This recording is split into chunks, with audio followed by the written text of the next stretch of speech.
아멘. 자, 오늘 말씀 보도록 하겠습니다. 요한복음 4장 22절 한 구절의 말씀입니다. 요한복음 4장 22절 한 구절의 말씀입니다.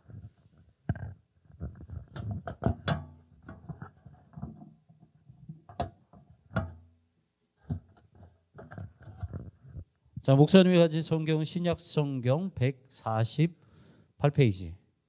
148페이지예요. 자, 찾았죠? 자, 연아 괜찮니? 찾았어? 구약에서 찾으면 안 돼. 자, 요한복음 4장 22절 한 목소리로 읽도록 하겠습니다. 시작. 너희는 알지 못한 것을 예배하고 우리는 아는 것을 예배하노니 이는 구원이 유대인에게서 남이라. 아멘. 다시 한번 기도합니다. 사랑과 은혜가 풍성하신 하나님 아버지, 거룩하신 하나님의 말씀 앞에 섭니다. 말씀은 살아있고 역사하시고 모든 생명과 모든 마음과 모든 폐부를 찔러 쪼개신다고 말씀하셨사오니 그 말씀 앞에 두렵고 떨리는 마음으로 서게 하시되 무엇보다 그 생명의 말씀 우리의 심령 가운데 차곡차곡 쌓아 올려 그 생명의 말씀 때문에 살아가는 우리 친구들 될 수 있도록 인도하여 주시옵소서. 주님 말씀하시옵소서. 저희가 듣겠나이다.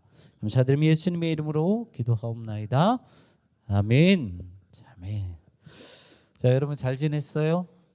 2주 동안 목사님이 자리를 비웠는데 이번에는 목사님이 이제 교회에서 또 감사하게 성지순례를 같이 보내주셔서 2주를 비우게 되었어요. 그래서 목사님이 이제 개인적으로 쉼을 누리기도 했고 그리고 성지를 돌아다니면서 정말 많은 깨달음과 많은 그런 때로는 아픔 그리고 실망 여러 가지 마음을 이제 들었던 것 같습니다. 그래서 목사님이 기회가 된다면 여러분들과 함께 그 말씀을 나눠보도록 할게요. 하지만 이제 오늘부터 이제 온전한 예배 시리즈로 해서 한 6주 동안 예배에 대해서 우리가 좀 말씀을 살펴보려고 해요. 사실 여러분들 그 예배라는 것은 우리가 매주 드리는 거잖아요. 그래서 너무나도 당연하게 생각할 수는 있겠지만 예배에 대해서 모르고 습관적으로 예배를 드리는 성도님들, 그리스도인들이 너무나도 많다는 거죠. 그래서 매년 우리가 예배에 대해서 한 번쯤은 짚고 그리고 한 번쯤은 강의를 듣고 설교를 듣는 것이 반드시 필요합니다. 그래서 오늘은 첫 번째 시리즈로 예배의 원리라는 말씀을 요한복음의 말씀을 가지고 한번 살펴볼게요. 참고로 목사님은 이제 모든 것들을 이제 준비할 때 2가지 이제 책을 참고를 했는데 하나는 예배와 설교 아카데미라는 곳에서 나오는 알고 드리는 예배, 알고 듣는 설교라는 책과 한 권은 한국 장로교 출판사에서 나온 예배 예식서 이 2권을 참고해서 이제 여러분들과 함께 말씀을 나눠보려고 합니다. 여러분들 그 그리스도인은 단순한 직분을 가진 사람, 단순히 교회를 다니는 사람을 말하는 것이 아니고요. 이 그리스도인 안에서 의미를 보면 크리스투스라고 되어 있고요. 크리스토스 누스라는 것이 이제 그리스도인인데 이것이 무슨 말이냐면 예수라는 사람을 추종하고 예수님을 따르는 사람을 그리스도인이라고 합니다. 무슨 말이냐면 예수님과 방향과 목적이 똑같은 사람. 그래서 예수님을 찬양하는 이 예배 가운데서 감격과 희열을 느끼는 사람을 그리스도인이라고 해요. 우리가 이제 각 교단마다 이 예배의 진리 그리고 설교의 진리를 이렇게 잘 정리해 놓은 것을 우리가 교리라고 해요. 그래서 여러 이제 교단마다 이제 요리 문답이 있는데 우리 장로교 안에는 여러 가지 문답이 있지만 그 중에서 가장 유명한 문답이 바로 웨스트민스터 소요리 문답이에요. 그 소요리 문답을 한번 띄워주시겠어요? 그 가장 첫 번째 질문과 대답을 보면 이렇게 되어 있어요. 사람의 제일 되는 목적은 무엇입니까? 아마 여러분들이 한 번쯤은 들어봤을 수도 있는데 이 소요리 문답의 가장 첫 번째 문을 열고 가는 질문은 사람의 제일 되는 목적은 무엇인가? 라고 했을 때 대답은 사람의 제일 되는 목적은 하나님을 영화롭게 하고 하나님을 영원토록 즐거워하는 것이다 라고 되어 있죠. 이것이 예배의 의미라는 거예요. 물론 질문은 이 그리스도인의 삶의 목적에 대해서 질문을 하고 있지만 하나님을 영화롭게 하고 하나님을 영원토록 하는 것이 바로 예배라는 거죠. 말씀에서 기록된 것처럼 내가 무엇을 먹든지 내가 무엇을 마시든지 내가 무엇을 하든지 간에 모든 것을 다 하나님의 영광을 위해서 하라라는 그 말씀, 그리고 내가 생명을 다하여 마음을 다하여 뜻을 다하여 온전히 하나님만 따라하겠습니다라는 그 마음을 가진 것이 바로 예배이기 때문이에요. 하지만 여러분들도 사실은 피부로 느끼고 있죠. 여러분들의 스스로의 모습, 그리고 때로는 목사님의 스스로의 모습을 돌아보면 내가 가고 있는 그 방향과 내가 삼고 있는 그 목적이 그리스도인으로서 예수님과 그 방향과 목적이 똑같은가라는 것을 평가해 봤을 때 사실 그 목적이 점점 흐려지고 있다는 것은 우리가 피부로 느끼고 그것에 대해서 우리가 솔직하게 고백할 때 거짓말은 하지 못한다는 거죠. 과학이 발달하고요, 기술이 발달하고 문화가 발달을 하면서 우리가 가져야 될 이 순수한 목적, 예수님과 함께 해야 되는 이 순수한 목적이 점점 흐려지고 있다는 거예요. 그래서 이 책에서는 이것을 뭐라고까지 표현했냐면 현대판 바벨탑이라고까지도 표현을 합니다.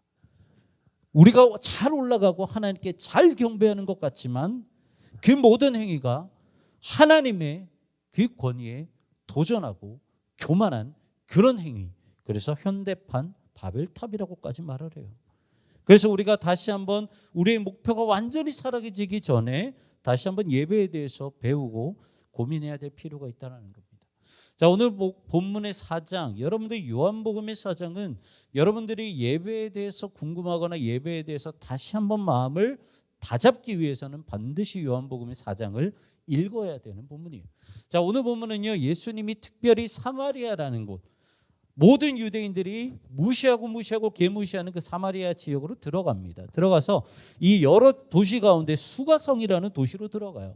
거기에서 이제 우물에 앉아서 예수님께서 제자들이 이제 밥을 구하러 간 사이에 이제 좀 쉬고 계셨어요. 그때 수가성 한 여인, 사마리아 여인이 다가옵니다. 우물을 기르러 다가와요. 그때 예수님과 함께 첫 번째로 나눴던 그 이야기가 뭐냐면 이 사실 우물에 대한 이야기로 시작을 합니다. 이 우물은 야곱이 준 우물이다. 그래서 우리에게는 매우 뜻깊은 의미를 가지고 있는 우물이다라고 시작을 하는데 이것이 우물로 시작을 해서 갑자기 예배라는 이야기로 전환이 됩니다. 갑자기 이야기가 전환이에요. 그런데 예수님은요, 이렇게 이야기를 하시면서 사마리아 여인에게 하셨던 아주 중요한 말씀이 있어요. 그 말씀이 오늘 본문이에요. 너희는 알지 못하는 것을 예배하고 우리는 아는 것을 예배하노니 이는 구원이 유대인에게서 남이라.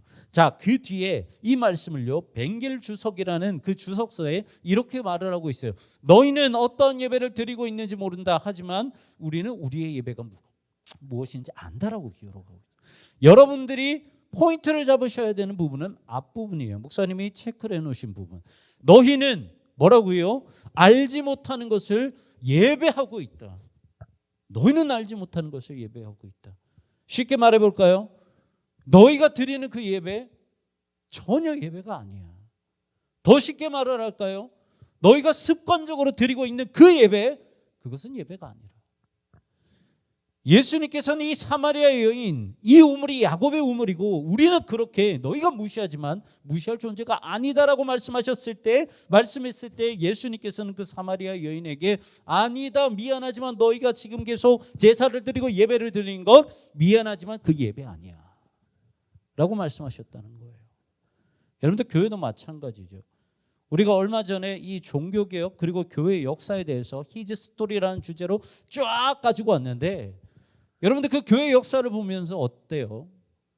교회는요 끊임없이 분열을 했어요. 1054년 AD 1054년에는 원래 하나였던 그 교회의 모습이 동방 정교회와 서방 카톨릭으로, 로마 카톨릭으로 갈라지게 되었어요. 그리고 그것으로 멈추지 않죠. 이 로마 카톨릭은 계속해서 부패된 예배를 가지고 나아갔을 때 여러분과 저와 함께 나눴던 종교개혁이 일어났어요. 여러분들 이렇게 계속해서 이 교회가 갈라지는 근본적인 원인이 뭘까요? 여러 가지 이유가 있겠지만 바로 예배 때문이라는 거예요. 예배 때문이라는 거예요. 하나님의 말씀을 온전히 사용하지 못했기 때문에 이 라틴어로 되어 있어서 많은 사람들이 전혀 알아듣지도 못하는 그 성경을 가지고 권위를 내세우고요. 그리고 쓰잘데기 없는 설교를 가지고 엉망인 설교를 가지고 성도들에게 선포하고 있고요. 그리고 감히 하나님의 말씀을 선포하는 그 영광스러운 자리 가운데에서 면죄부를 판매했다라는 거죠. 그러면서 자신의 권위를 내세웠던 그 사제들, 그 교황들, 그것 때문에 교회는 갈라질 수밖에 없었어요.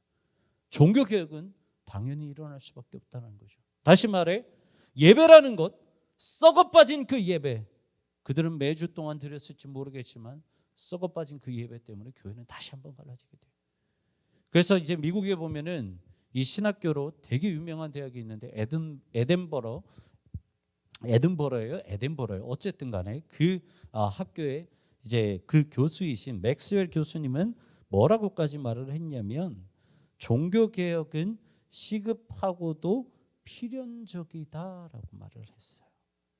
종교 개혁은 시급하고도 필연적이었다. 무슨 말이냐면 썩어빠진 예배는 쓰레기통에 쳐박아 넣어야만 했다라는 거예요.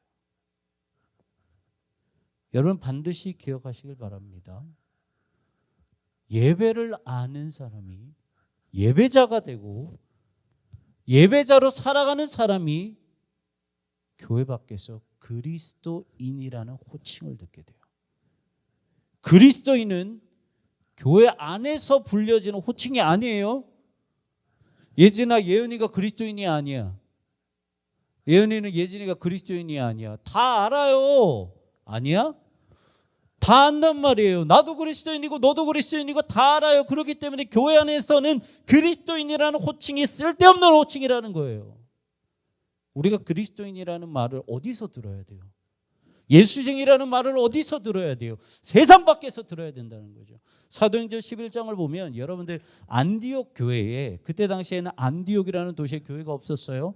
거기에 바울과 바나바가 이렇게 먼저 갑니다. 선교를 하러 떠나요. 그리고 복음의 씨앗이 뿌려졌다. 그러니까 이제 뒤에 제자들이 와서 함께 사도 바울 그리고 바나바 제자들이 함께 그 안에서 복음을 열정적으로 이제 전하고 그리고 많은 사람들에게 본을 보이면서 생활을 했어요. 그랬을 때 사도행전 11장에서 뭐라고 하냐면 그때 그런 모습을 보았을 때 이 사람들 바울과 바나바와 제자들의 모습을 보고 비로소 그리스도인이라 불렀다라고 기록을 하고 있어요.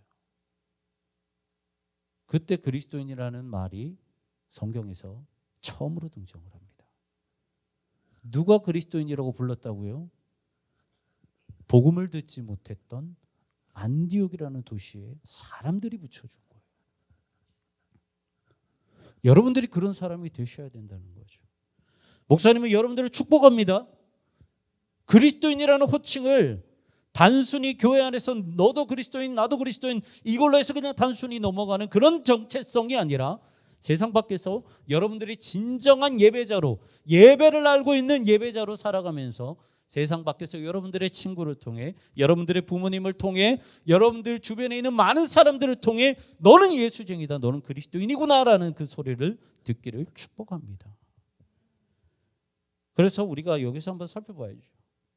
이렇게 그러면 예배가 중요한데 예배자가 되기 위해서 내가 진짜 하나님의 목적과 예수님의 목적과 닮아가는 그 예수님을 따르는 사람 그리스도인이 되기 위해서는 어떻게 해야 될까? 그럼 예배가 뭐예요? 자, 예배에 대해서 이제 목사님이 아까 소개한 책을 보면 이렇게 기록을 하고 있어요. 이제 처음에 먼저 예배라는 것이 무엇일까라는 것을 한번 슬라이드 넘겨주시겠어요? 세 가지를 이렇게 이제 말씀을 하고 있는데 첫 번째는 하나님과 백성 사이에 발생하는 경이로운 사건.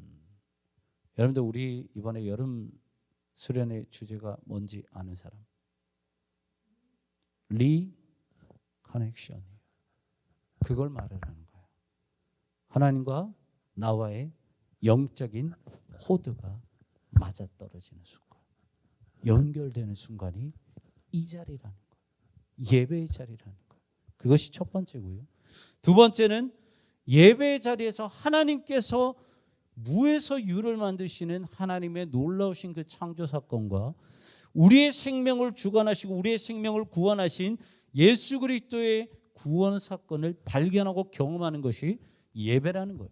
그리고 마지막 세 번째, 잘 봐요. 첫 번째를 알았으면, 두 번째를 알았으면 마지막 세 번째가 뭐예요? 이걸 가지고 교회 안에서 머무는 것이 아니라 이걸 가지고 어디로 가요? 세상 밖으로 나가라는 거예요. 여기까지가 예배라는 거예요. 잘 들어. 우리 안에서 교회하면서 할렐루야 찬양하고 말씀 듣고 기도하고 여기서 끝나는 것이 예배가 아니라 어디로 가야 된다고요? 저기 세상 밖으로 돼야 돼요.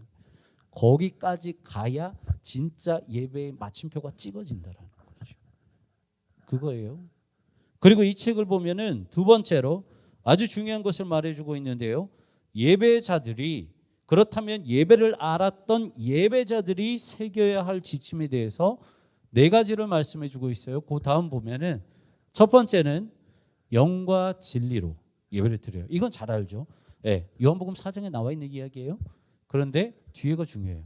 타의가 아니라 자의로 드려요. 자, 여러분들 예배에 왜 나왔나요? 오늘 주일에 예배 왜 나왔어요? 내가 찬양팀이니까.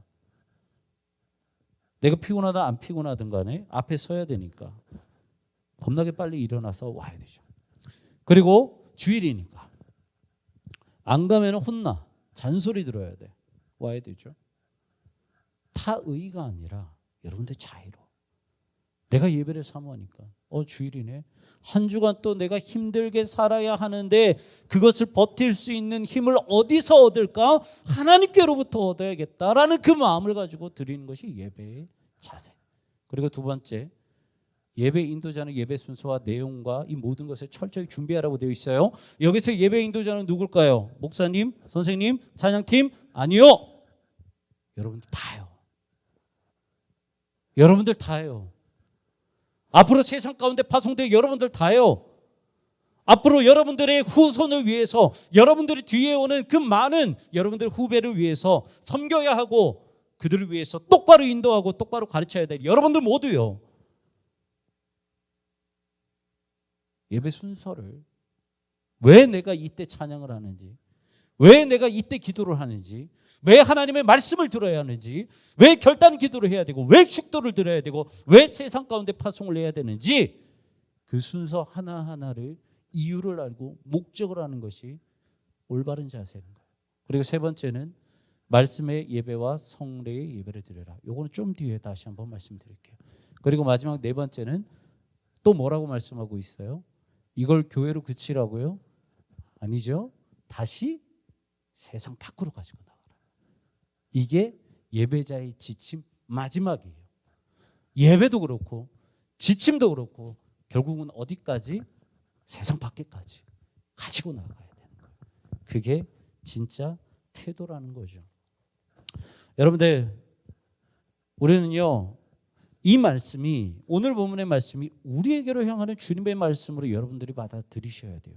습관적으로 드리는 그 말씀, 습관적으로 드리는 그 예배, 여러분들의 마음 가운데 만약 타의로 예배를 드리는 그 마음, 습관적으로 나와서 그 드리는 마음이 있다면 예수님께서는 오늘 우리에게도 동일하게 말씀하십니다. 너희가 드리는 예배는 예배가 아니야.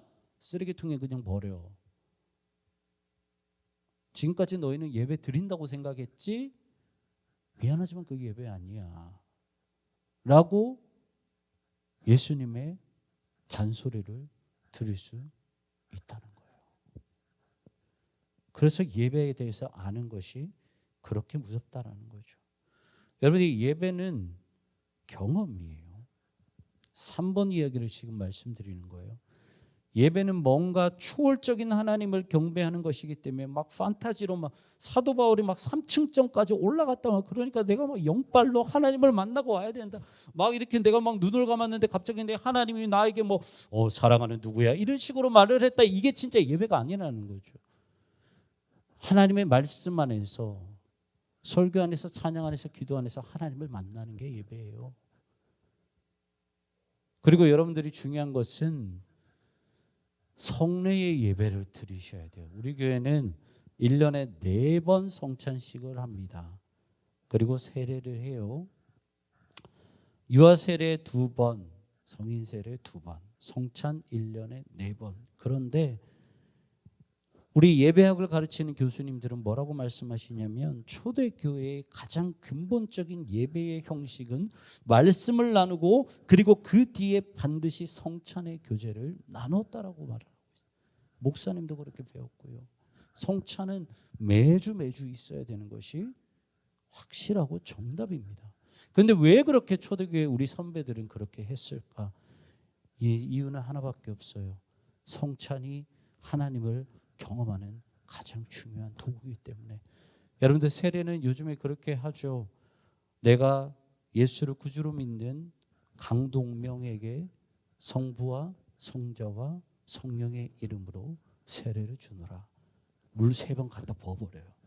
근데 원래 세례는 물에다가 완전히 머리끝부터 발끝까지 담궜다가 확 일어나죠. 그것을 통해서 우리가 경험하는 건 뭐예요? 내가 들어갈 때 내가 예수님과 함께 죽는구나. 그리고 내가 다시 물 밖으로 나올 때 내가 예수님 때문에 다시 한번 부활하는구나. 그런 것들을 경험하면서 예수님의 은혜를 경험하는 거예요. 그리고 성찬은 뭐냐면 우리가 성찬할 때마다 올라가잖아요. 여러분들 반드시 기억하십시오. 성찬에 대해서 아무런 생각 없이 우리가 그 성찬에 참여한다면 우리 앞에 있는 장로님들이 갖다 주신 그런 전병 하나, 요따만한 거, 동전짜리 요만한 거 하나 먹고 그 다음에 포도주 아주 잘 숙성을 시켜놨죠. 그거 그냥 한 잔 마시는 것밖에 되지 않아요. 하지만 여러분들이 그 성찬의 의미를 하나하나 심기를 시작을 하면 여러분의 그 성찬은 달라질 수 있다는 거죠. 예수님께서 제자들을 당신이 죽기 전에 제자들을 모아놓고 떡을 나누고 포도주를 나눌 때 내가 만약에 그 자리에 있었다면 나는 어떤 마음으로 성찬에 참여할까? 예수님이 이제 나를 위하여 십자가에서 뜯겨지신 그 살을 내가 먹고 흘리신 그 보혈을 내가 마신다라고 그 자리에 있다면 내가 어떻게 성찬을 그냥 받아 누릴 수 있을까? 찢어지는 마음으로 성찬에 참여할 수밖에 없다는 거죠. 그리고 예수 그리스도 십자가에 달리신 예수 그리스도의 발 앞에 피를 흘리고 계시는 예수 그리스도의 발 앞에 우리는 구원의 감격을 누릴 수밖에 없다는 거예요. 이게 성찬이에요. 그래서 세례와 성찬은 경험이에요. 여러분들 예배는 경험이에요. 여러분들 그리스도인은 그 경험을 가지고 살아가는 사람이고 그리스도인은 그 경험을 가지고 세상 밖에서 너무 기쁘니까 그 복음을 전하며 그리스도인이라는 소리를 들으면서 살아가는 사람들이에요. 여러분들 모든 예배는 이렇게 드리는 겁니다. 예배의 의미를 알고 그 의미를 마음에 새겨서 주일을 준비하고 예배와 성례전의 가운데에서 하나님을 경험하는 것. 그것이 진짜 예배예요. 물론 삶의 자리에서 여러분들 제한될 수밖에 없죠. 여러분들이 학교에 가고 학원에 가고 도서관에 가고 독서실에 가는데 거기서 갑자기 뭐 예배를 드리고 갑자기 뭐 여러분들 스스로 막 이렇게 세례하고 막 이렇게 갑자기 물에 들어갔다 미친 짓이죠. 할 수 없어요. 제한적일 수밖에 없다는 거예요. 하지만 예배의 정신은 여러분들이 챙겨갈 수 있다는 거예요. 내가 오늘 앉은 그 자리, 내가 일어났을 때, 내가 잠들었을 때, 내가 학교의 정문에 들어갔을 때 하나님 감사합니다. 목사님이요, 그 신대원 들어갈 때 이제 신대원을 겁나게 공부해가지고 한 번만에 붙었어요. 저희 학교 한 번만에 붙기 힘들어요. 그냥 자랑질하는 거예요. 이제 웬만하면 이제 한 3수 정도를 해야 들어갈 수 있는 곳인데 하나님의 은혜로 한 번에 들어갔어요. 근데 뭐 한 번에 들어가는 걸 자랑하는 것이 아니라 정말 어렵게 합격을 하고 시험 공부를 하고 들어가는데 이제 합격을 하고 나서 그 이제 겨울 방학 때 계절 학기를 하거든요.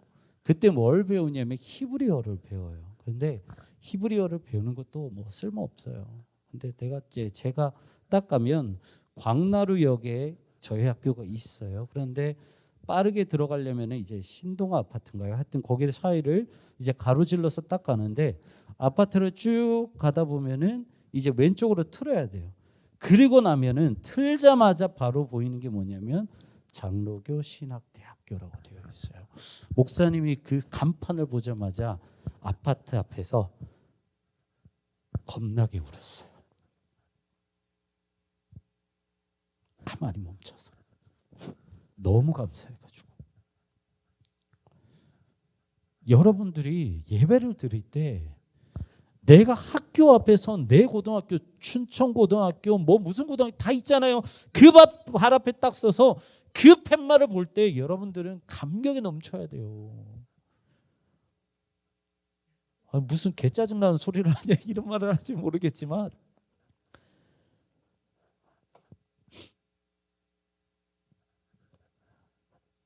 우리에게는 내일이 없잖아요. 내일은 하나님 거예요. 그 상황에서 내가 내일을 맞이하고 다시 한번 너희가 예배자로 살아가라 허락하신 하나님의 그 마음, 예배자의 감격이 있다면 여러분들이 일어난 여러분들의 방, 다시 눈으로 보고 같이 밥 먹을 수 있는 가족, 그리고 내가 두 발로 걸어서 갈 수 있는 건강, 학교를 바라보는 것, 학원을 들어가는 것, 사랑하는 선생님과 친구들을 바라보는 것, 그 모든 것이 작은 것 하나도 그냥 지나칠 수 없다는 거예요. 그게 예배자예요. 여러분들 한 주 동안 그런 예배자로 살아 세워지기를 축복합니다. 그런 예배자로 살아가기를 축복합니다. 그냥 막 보면서 막 쟤는 찌질해 그냥 뭐만 하면 울어, 그게 아니라 진짜 감격과 감동으로 여러분들 눈물을 흘리시는 여러분들 되기를 축복합니다. 그게 진짜 예배자의 인생이에요. 그렇게 되시는 여러분들 되시기를 주님의 이름으로 축복합니다. 목사님이 기도할게요. 사랑에 계신 하나님 아버지 감사합니다. 하나님 아버지의 거룩하신 그 이름, 그 이름을 통하여서 우리가 다시 한번 살 수 있고 예배자로 살 수 있음을 고백합니다. 하나님, 우리의 태도, 우리의 심령을 다시 한번 돌아보길 원합니다. 진짜로 예배자로 서 있는지, 습관적인 예배로 서 있는지 돌아보길 원합니다. 하나님 아버지, 정말 예수님께서는 우리에게 무서운 말씀을 남기셨습니다. 우리가 마음이 없는 예배를 드린다면, 정말 그리고 습관적인 예배를 드린다면 그것은 예배가 아니라고 우리에게 무서운 경고의 말씀을 하셨습니다. 그 말씀을 마음에 새기며 진정한 예배자로 거듭나길 원합니다.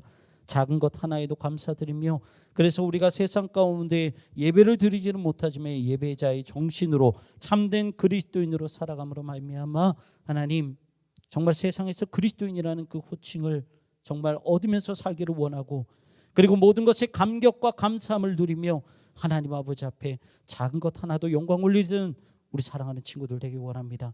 부족하지만 연약하지만 우리 안에 내주하고 계시는 성령님, 우리와 함께하여 주셔서 그 놀라운 영광의 예배를 올려드릴 수 있는 예배자로 거듭날 수 있도록 주님 은혜를 베풀어 주시옵소서. 지금은 우리 주 예수 그리스도의 은혜와 하나님의 무한하신 사랑하심과 성령님의 내주교통 위로하심과 역사 충만하심이 예배의 의미를 마음에 새겨 예배 가운데 하나님을 경험하고 삶의 한가운데서 예배자로 살아가 그리스도인으로서 합당하게 살아가기를 소망하는 사랑하는 모든 고등부 친구들과 선생님들 가운데 이제로부터 영원까지 함께 하시기를 축원하옵나이다. 아멘.